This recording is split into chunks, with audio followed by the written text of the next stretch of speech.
Assalamualaikum warahmatullahi wabarakatuh. Bismillahirrahmanirrahim. Alhamdulillahilladzi khalaqal insana fi ahsani taqwim. Summa radadnahu asfala safilin.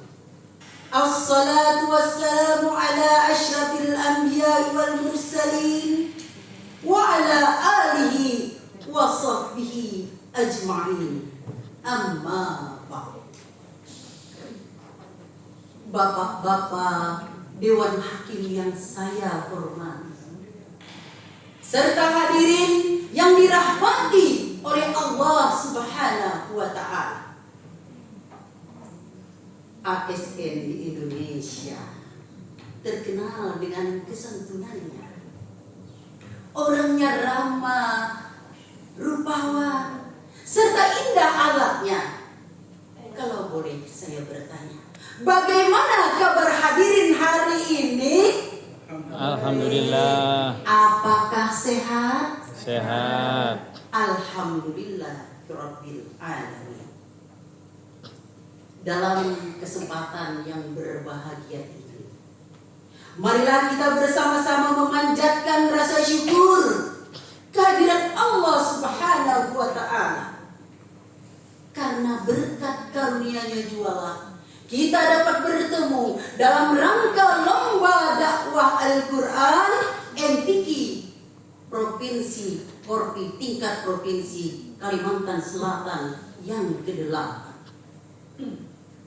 Salawat serta salam mari selalu kita curahkan keharibaan junjungan Nabi besar Muhammad sallallahu alaihi wasallam beserta para kerabat, sahabat dan pengikut beliau ila yaumil qiyamah. Bapak-bapak, ibu-ibu dan hadirin yang dirahmati oleh Allah Subhanahu wa Ta'ala. Kerukunan berbangsa dan bernegara terusik oleh intoleransi yang ada di Indonesia. Perusakan tempat-tempat ibadah agama lain menandakan bahwa toleransi lintas agama di Indonesia masih merupakan barang yang mahal dan langka. Hadirin, penyerangan yang terjadi selalu saja berlatar belakang agama. Hal ini bisa melunturkan esensi ajaran Islam itu sendiri. Penyerangan, diskriminasi, konflik, itu semua membuat pihak non-muslim semakin tidak simpati pada ajaran Islam. Hadirin, penyerangan yang terjadi ini adalah diakibatkan pertarungan antar kekuatan sosial politik yang masih disandarkan pada sentimen suku dan agama. Politisasi agama menjadi sebab utama konflik berkepanjangan. Karenanya hadirin, keberagaman agama bukan lagi menjadi kekuatan. Bahkan hadirin, oknum agama menawarkan kemurtadan. Rasisme menyebar di mana-mana. Pandangan akidah berkedok kemanusiaan. Astagfirullahalazim. Hadirin yang dirahmati Allah Subhanahu wa Ta'ala. Penyerangan yang terjadi, yang masih terjadi saat ini, selalu berlatar belakang agama. Masih ingatkah hadirin pembakaran Masjid Jami Al-Falah di Jakarta Utara yang terjadi pada tanggal 24 Januari tahun 2024 yang lalu? Kemudian penusukan imam masjid saat sedang sholat berjamaah juga terjadi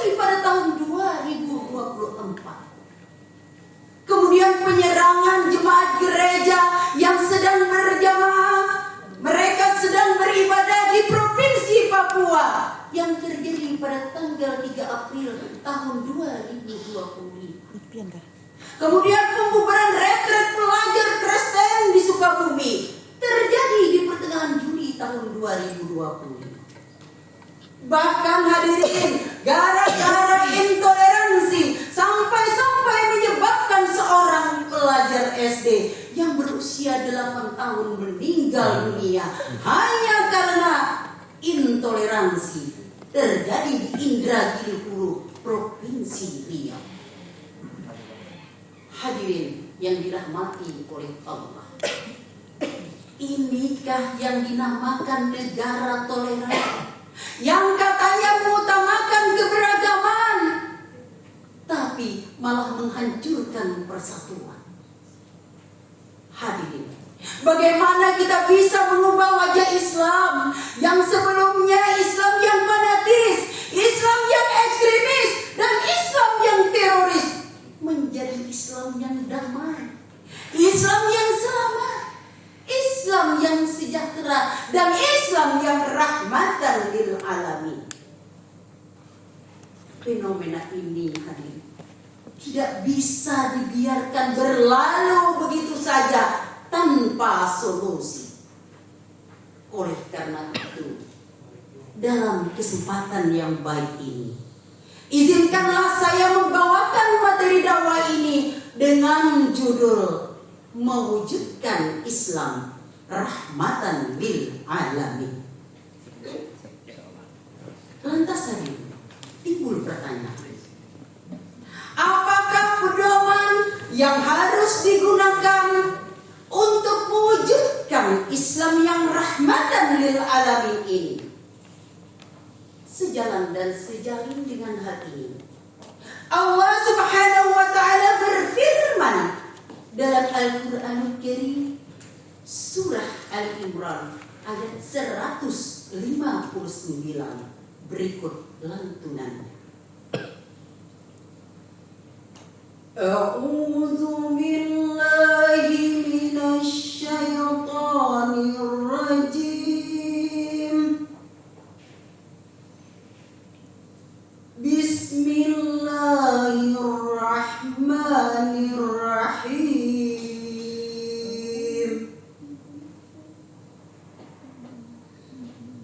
Fabima rahmatin minallahi linta lahum walau kunta fazzan ghalizal qalbi min fazzan ghalizal